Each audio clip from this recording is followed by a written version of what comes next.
New on Curiosity Stream. How do you connect a 16th century potato to limitless energy production? Could Napoleon's toothpick have a direct link to a machine that predicts the future? And how can a 1700s conch shell chart a course to humans connecting their brains to the internet? James Burke's visionary series Connections returns for a new generation. Experience all new Connections. With monthly, annual, and bundled plans, find the one that works for you at curiositystream.com. New on Curiosity Stream. I'm James Burke. I'm going to take you on a journey through time. James Burke's visionary series returns, reimagined for our time. Now, this is all uncharted territory. The Washington Post hails Burke as one of the most intriguing minds in the Western world. The New York Times raves he careens from one great moment in history to another. Where do we want to go from here? Experience all new Connections. So what's the next connection? With monthly, annual, and bundled plans, find the one that works for you at curiositystream.com. This is SpaceTime Series 23, Episode 85, for broadcast on the 21st of August 2020. Coming up on SpaceTime. New theories suggest the asteroid Psyche could actually be the core of an unformed planet, a new discovery about the Higgs Boson, and satellite navigation systems have become essential to our way of life.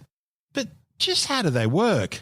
All that and more coming up on SpaceTime. Welcome to SpaceTime with Stuart Gary.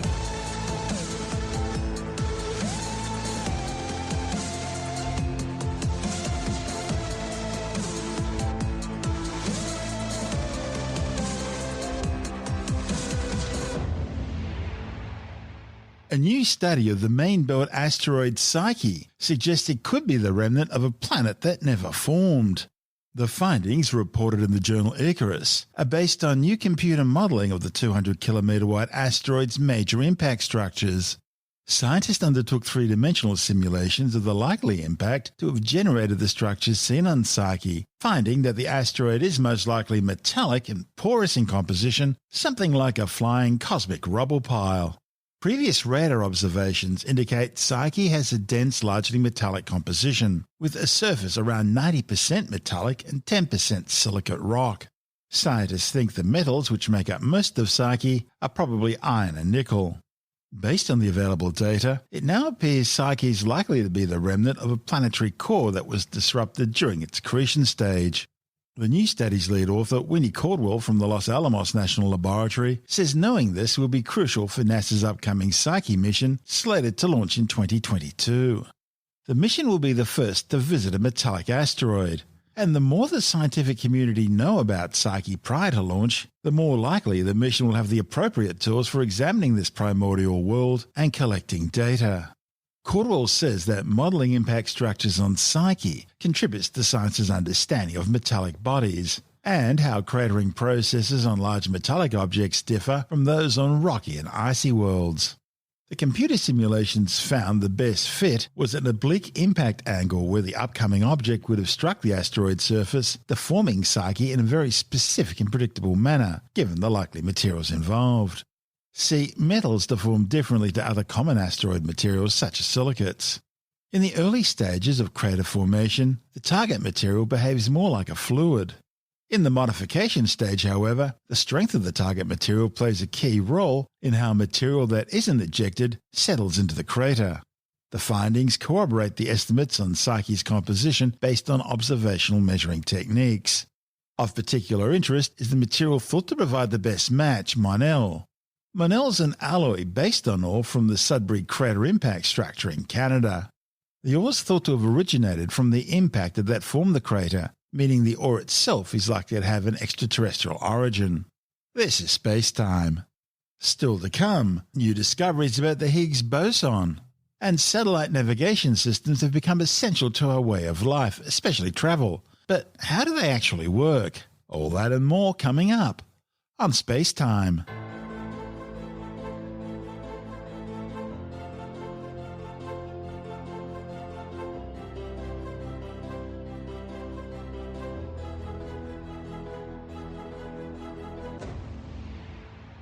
Physicists at CERN, the European Centre for Nuclear Research, have witnessed the Higgs Boson decaying into a pair of muons. It's the first time scientists have detected these characteristics by the so-called God particle. The Higgs is called the God particle because it gives mass to other particles through an all-pervasive Higgs field. Muons are heavier versions of electrons, one of the elementary particles that constitute the matter content of the universe. But while electrons are classified as first-generation particles, muons belong to a second generation. The process of the Higgs decaying into muons is a rare phenomenon, with only about one Higgs in every 5,000 decaying into muons. The new results have pivotal importance for fundamental physics because they indicate for the first time that the Higgs can interact with second-generation elementary particles. Physicists at CERN have been studying the Higgs ever since its discovery in 2012 in order to probe the properties of this very special particle. The Higgs boson was produced out of proton collisions at the Large Hadron Collider, the world's largest atom smasher. As the protons collided, they disintegrated, referred to as decay in physics, almost instantaneously into two other particles. One of the main methods for studying the Higgs properties is by analysing how it decays into various fundamental particles and the rate of that disintegration. Scientists with the CMS, one of the major detectors at the Large Hadron Collider, achieved evidence of this decay with 3 sigma certainty, which means the chance of seeing the Higgs decay into a muon pair from statistical fluctuation is less than 1 in 700. Meanwhile, scientists with another detector at the Large Hadron Collider, known as the ATLAS collaboration, recorded a 2 sigma result. Now, 5 sigma remains the gold standard in particle physics. But the 2 results combined still means there's a better than 3 sigma chance, and hence reasonably strong evidence, that the Higgs really does decay into 2 muons. The Higgs interaction with second-generation particles like muons fits in with current predictions under the Standard Model, the foundation stone of science's understanding of the universe. Further testing during the next run of the Large Hadron Collider will gather additional data, hopefully cementing the results. By measuring the rate at which the Higgs decays into different particles, physicists can infer the strength of their interaction with the Higgs field. The higher the rate of decay to a given particle, the stronger its interaction with the field. So far, the ATLAS and CMS experiments have observed the Higgs decay into different types of bosons, such as W and Z bosons, as well as heavier fermions such as tau leptons. The Higgs interaction with the heaviest known quarks, the top and bottom quarks, was measured back in 2018. Now, by comparison, muons are much lighter, and their interaction with the Higgs field is weaker. Interactions between the Higgs and muons had therefore not previously been seen. What makes these studies even more challenging is that for every predicted Higgs decaying into 2 muons, there are literally thousands of muon pairs being produced through other processes that mimic the expected experimental signature. The results scientists are currently working on use the full data set collected from the second run of the Large Hadron Collider. The characteristic signature of the Higgs decay into muons was a small excess of events that cluster around the muon pair mass of 125 gigaelectron volts, which just happens to also be the mass of the Higgs boson. But isolating the Higgs to muon pair interactions hasn't been easy. To do so, both ATLAS and CMS experiments measure the energy momentum and angles of muon candidates from the Higgs boson decay. The sensitivity of the analysis was improved through methods such as sophisticated background modelling strategies, as well as other advanced techniques such as machine learning algorithms. The CMS collaboration combined 4 separate analyses, each optimised to characterise physics events with possible signals of a specific Higgs boson production mode. ATLAS divided their events into 20 categories that targeted specific Higgs production modes. With more data to be recorded during the Large Hadron Collider's next run, the teams at ATLAS and CMS are expected to reach their 5 sigma sensitivity levels needed to establish the discovery of the Higgs decay into 2 muons and constrain possible theories of physics beyond the Standard Model that would affect this Higgs decay mode. This is SpaceTime. Still to come, we look at how satellite navigation systems work and South Korea's first military telecommunications satellite launched into orbit. All that and more still to come on SpaceTime.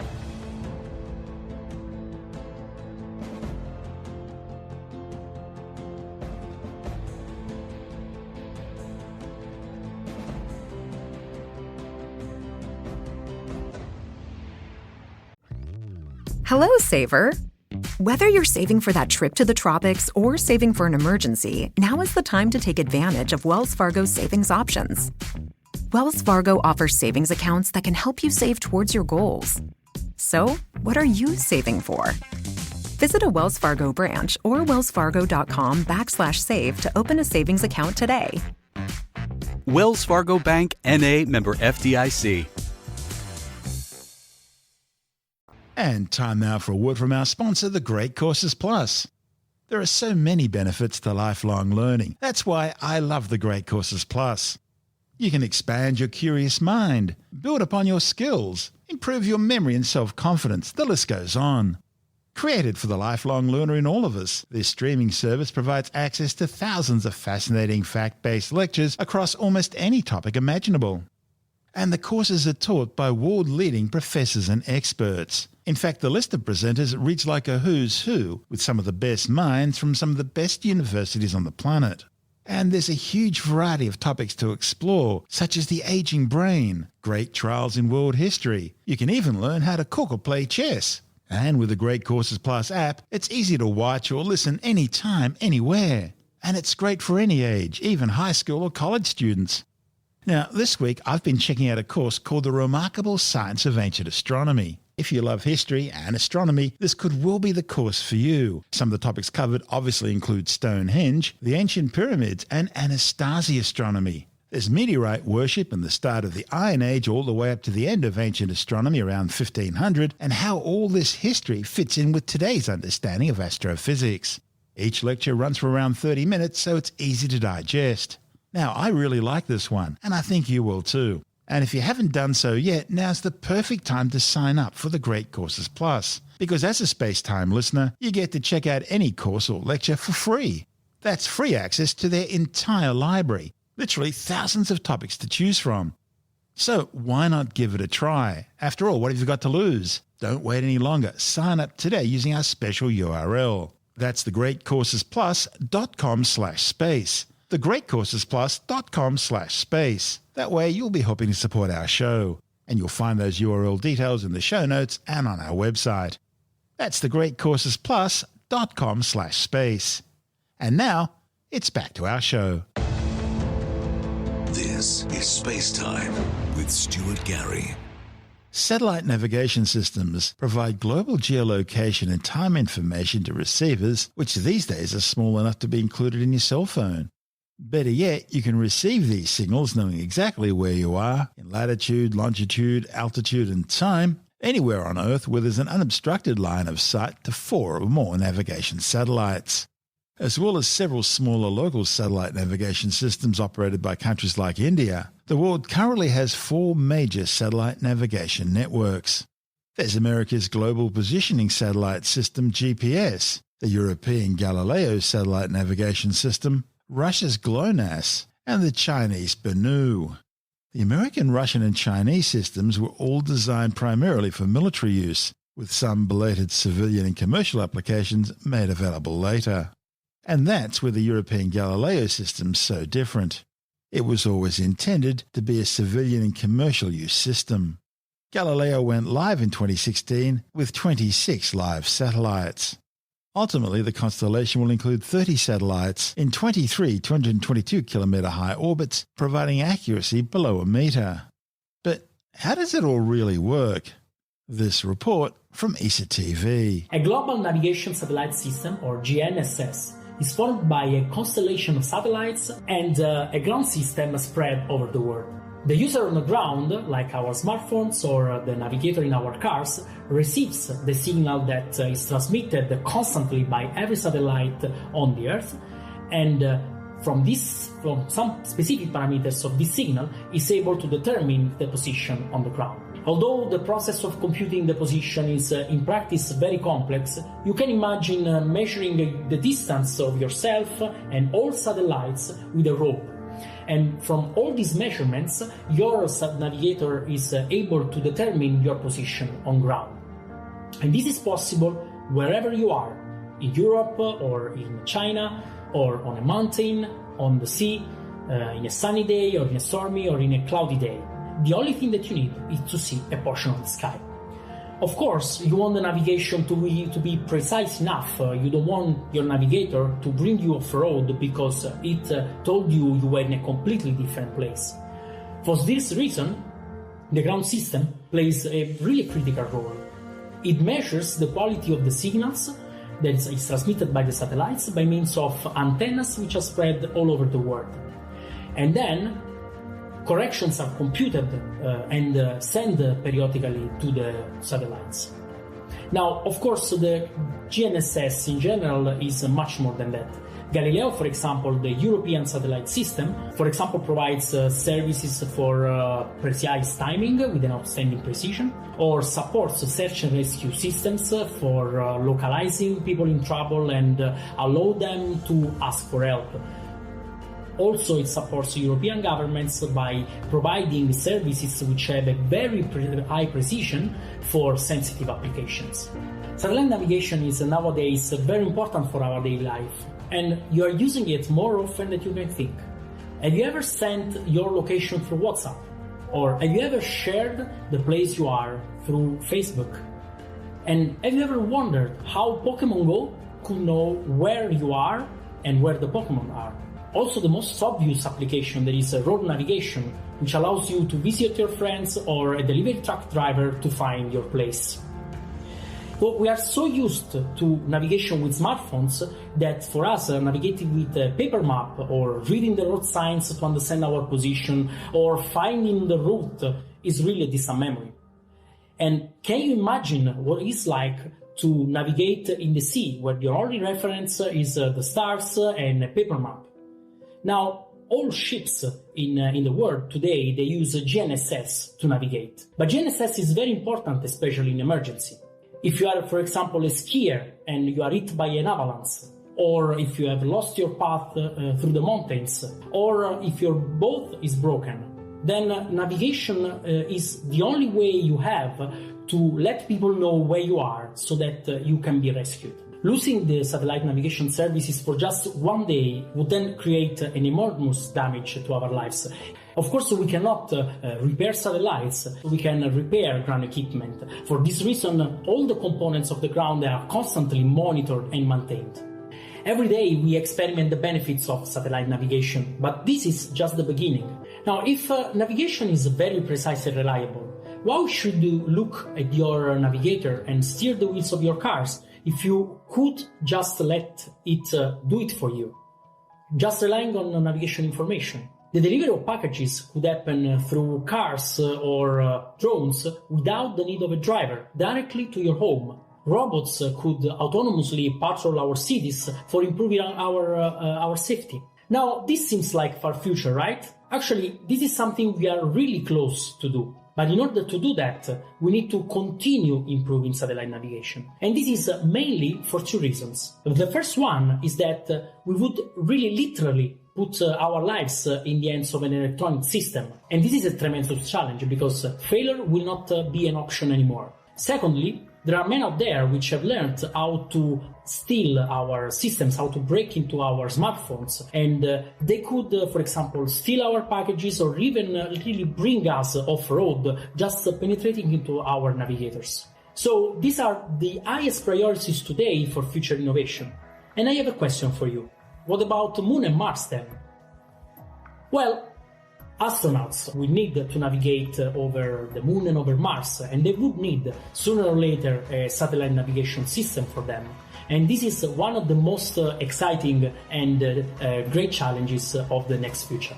And that report from ECTV featured Nicola De Quattro, the head of engineering and innovation at Vitraset in Belgium. This is SpaceTime. Still to come, South Korea's first military telecommunications satellite launched into orbit. And later in the science report, a new species of sauropod dinosaur discovered in China. All that and much more still to come on SpaceTime.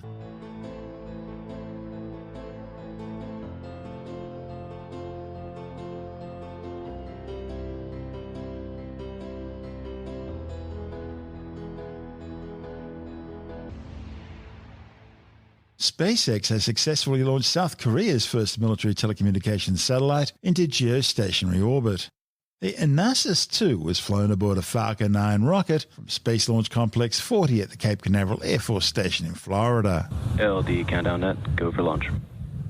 There we go. The final call to SpaceX launch director is given the go for launch. Stage 1 tanks pressing for flight. 10, 9, 8, 7, 6, 5, 4, 3, 2, 1, 0. Ignition. Liftoff. M1D propulsion is nominal. Everything looking good. That's the call out. Says M1D engines are throttling down, getting ready to reduce vehicle acceleration in preparation for the period of maximum dynamic pressure. We're in the bottom of the throttle bucket, as they call it. Now the Merlin engine's coming back up to full power as we get ready to go supersonic. Vehicle is supersonic. Supersonic, we're coming through the period of maximum dynamic pressure. Vehicle has reached maximum aerodynamic pressure. Guidance engineer confirms we're through the period of greatest pressure on the vehicle. Continuing downrange, trajectory looks good, propulsion looks good, avionics looks good.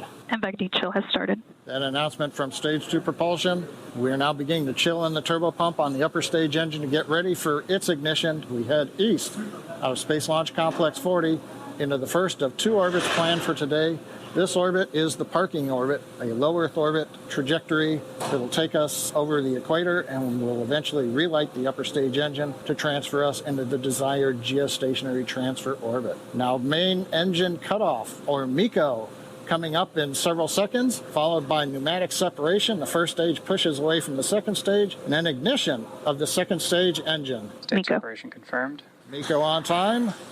Stage sep looks good. And the call-out MVAC-D engine is at full power. The large titanium grid fins now slowly opening.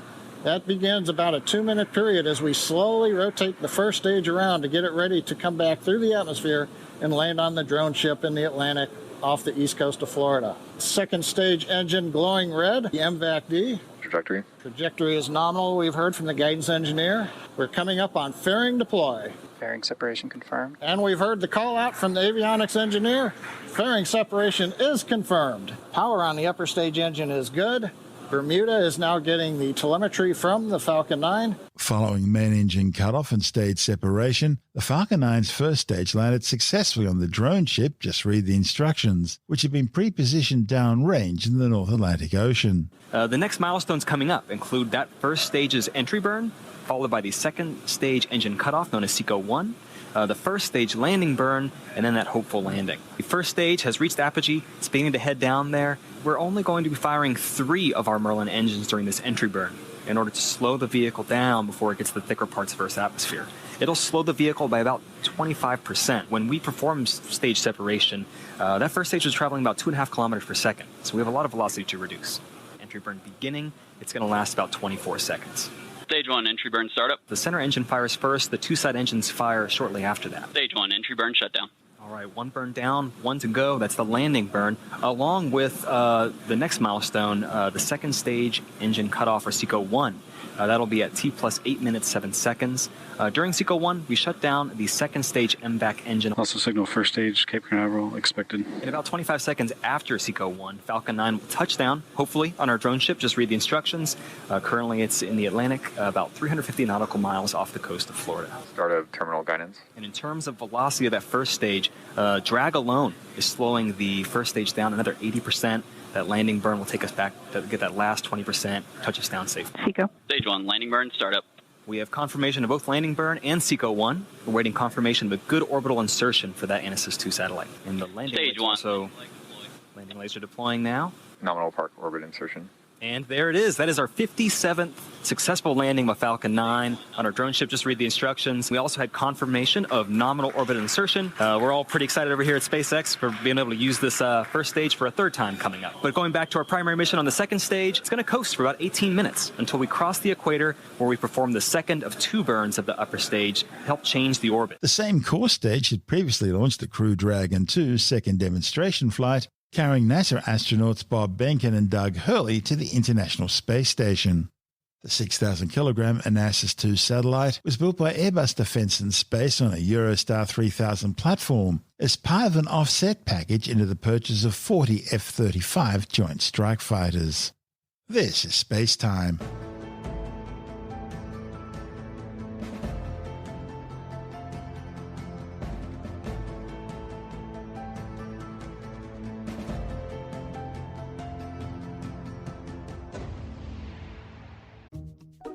Wells Fargo presents one of the surest ways to grow your money. A Wells Fargo CD account where you can earn a 5.00% annual percentage yield on an 11-month term with a minimum opening deposit of $5,000. Visit a Wells Fargo branch or wellsfargo.com/CD rates to open a CD account and start growing your savings with us. Wells Fargo Bank, N.A., member FDIC. And time now to take another brief look at some of the other stories making news in science this week with a science report. A new study has shown that COVID-19 infections are linked to heart damage, perhaps as a result of direct viral infection. One study of 100 German patients who had recently recovered from COVID-19 found that 78 had abnormal heart readings on cardiac magnetic resonance imaging, and that 60 had signs of heart inflammation independent of any pre-existing conditions.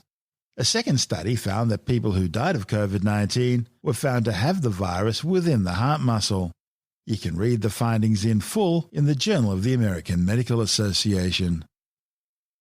Meanwhile, a new study warns that despite earlier claims, kids under 5 may be important drivers of the COVID-19 virus spreading. The findings, which were also reported in the Journal of the American Medical Association, found that young children with COVID-19 had more of the virus's genetic material in their noses and throats than older children and adults. Mind you, the study only looked at viral genetic material known as RNA, rather than the infectious virus itself. But researchers say other studies have already shown that more virus can be grown in the lab when samples from kids with high RNA levels are used. The authors say the behaviour of young kids and their close contact in schools and childcare settings raise concerns for the virus spreading as public health restrictions are eased. Scientists have discovered how sleep helps improve your memory. The neurons in your brain that help you learn and remember things have a cartilage-like sheath around them known as a perineuronal net. Now, a report in the journal eNeuro claims catching some sleep could loosen the sheath enough to help make strong memories stronger and weak memories weaker. Scientists investigating how these nets vary during sleep found that an enzyme that alters these nets comes into play cyclically during sleep. They say this would suggest that a good sleep lets your brain loosen up the nets, which in turn allows for changes in your memories. Paleontologists in China have found fossilized fragments of a new species of sauropod dinosaur. The findings, published in the journal Scientific Reports, shows that Irisosaurus yemenensis was about 5 meters long, with a typical sauropod-like neck and tail, but it walked on just 2 legs, using its forelimbs more as hands. The fossils, dating back some 195 million years to the early Jurassic, were found in Yunnan province. A report in the journal Nature has described traditional Chinese medicine as being fraught with pseudoscience. It found the most obvious reason that traditional Chinese medicine hasn't delivered many cures is because most of its so-called treatments don't work, as they have no scientifically logical mechanism of action. Instead, it uses a bunch of made-up ideas, like vital energy or qi moving through magical channels called meridians, which supposedly have branches connected to bodily organs and functions, which can then be guided by acupuncture points. None of it has any scientific validity. Add to that a hodgepodge of potions based on mixtures of herbs and body parts, many from rare and endangered species, or extracted from live animals through extreme cruelty, which also don't work other than through a placebo effect, and you end up with what today is traditional Chinese medicine. Even the name's phony. The doctrines of traditional ancient Chinese medicine were actually invented in the 1950s in the wake of Chairman Mao's Communist Revolution. Mao didn't actually believe in ancient or traditional Chinese medicine, so he preferred modern Western medicine instead. After all, it worked. But he ordered the use of traditional Chinese medicine for the masses as it was more affordable. A clear example of the Soviet Union's communist doctrine of everyone being equal, but some being a little bit more equal than others. Now, health authorities in Beijing have unveiled proposed new regulations which will make it a criminal offence to defame or slander traditional Chinese medicine. Under the new laws, breaching what would become known as Article 54 would be punishable by public security departments for disrupting public order. Tim Mendham from Australian Skeptics says that's a vaguely defined crime often used by Chinese law enforcement to police online speech. The Chinese are making a big push for TCM, traditional Chinese medicine, to be taken up around the world. They probably see it as much as a branding thing, branding for China as a leader in treating and looking after people, etc. And just promoting Chinese culture, etc. Even though traditional Chinese medicine in many cases is not part of a long-standing culture, but that's beside the point. But they're trying to push it. So the suggestion is that as China becomes, if it can be, more authoritarian, down to individual sort of thought police, they're suggesting that there's a proposed article in a new regulation that says that anyone who, quote, defames and slanders TCM, so that's the medical practice itself, not the individuals who do it, but just the fact of traditional Chinese medicine. If you defame or slander it, you're subject to punishment by public security departments. You might face criminal charges for picking quarrels or causing trouble and disrupting public order. Now, this is... neither of us will be allowed to go to Hong Kong now. Oh, no. Oh, damn. It's a very strange thing. This is apparently a vaguely defined crime that's some Chinese authorities are saying. It's a vaguely defined crime that's often used by Chinese law enforcers to police online speech, okay? And it's an all-encompassing thing. It's very vague. It's very open to criticism, which it has been criticised within China as well as outside. Some of the Chinese authorities are coming back and saying, oh, sorry, we didn't actually mean it that way, but actually, what we're talking about is defamation and slander are different to criticism and false arguments. But it's such a vague sort of regulation that it could really be open to any interpretation. And people in China who are concerned about, law and order and not stepping over the law and order issues could be very worried enough so that they don't criticise TCM, let alone defame it and slander it. Well, in any totalitarian regime, there is that need to control and regulate the population, isn't there? You need to keep them under the hammer. But if people start thinking for themselves, they may realise there are problems with your form of government. So well, that's right. And that's something which is under control. And that's a huge deal in China. And whatever particular thing you might point towards, whether it's medicine or online activity or who knows what, it can be used as a tool to get in and further control people. And certainly it just sets up a mindset by which people are frightened to actually speak out about anything. And unfortunately, that's the way China's increasingly going. At a very fast rate too. I think the Chinese party has been in control since the late 40s. Yeah, but we've seen for a while there, things were getting better. So from a Western point of view, and I know this is not part of your remit here with Australian Skeptics. So. Well, it's partially because it does involve things like traditional Chinese medicine, which has an enormous amount of questions about not just its effectiveness, but also its practices, such as using wild animals and that sort of thing, which leads on to the potential for things that are happening now, like pandemics, right? And previous epidemics and pandemics have been caused by the same sort of problem of dealing with wild animals where you do not know where they come from or what they've been exposed to, and that leaves you open to these sort of things. So this sort of rule supporting TCM, and we've had problems with the TCM proponents in Australia. One of the groups, a research group in Sydney, Western Sydney University, won our Ben Spoon Award because of its promotion of traditional Chinese medicine and the associated products, including sort of promoting the extinction of rare animals. So the way that TCM is being promoted, whether within China or internationally, is of great concern to the skeptics, because it does revolve around some major pseudoscience. And some huge ethical concerns as well, especially with endangered species. That's exactly right, and that's what our sort of criticism covered. They didn't even know, this research group in Australia, that some of the stuff they were linking to was promoting killing endangered animals, but they're still heavily promoting TCM. And they got a lot of sponsorship from China at the same time. That's Tim Mendham from Australian Skeptics. And that's the show for now. SpaceTime is broadcast on Science Zone Radio by the National Science Foundation in Washington, D.C., and through both iHeartRadio and on TuneIn Radio. Or you can subscribe and download SpaceTime as a free podcast through Apple, Stitcher, Bytes.com, Pocket Casts, SoundCloud, Spotify, YouTube, Audio Boom, Podbeam, Android, Castbox, from SpaceTimeWithStuartGary.com, or from your favorite download podcast provider. You can help support the show and the work we do by visiting the SpaceTime online shop and grabbing yourself a few goodies, or by becoming a SpaceTime patron, which gives you access to commercial-free double-episode versions of the show, as well as bonus audio content and other rewards. Just go to our Patreon page through SpaceTimeWithStuartGary.com for all the details. If you want more space time, check out our blog, where you'll find all the stuff we couldn't fit in the show, as well as loads of images, news stories, videos, and things on the web I find interesting or amusing.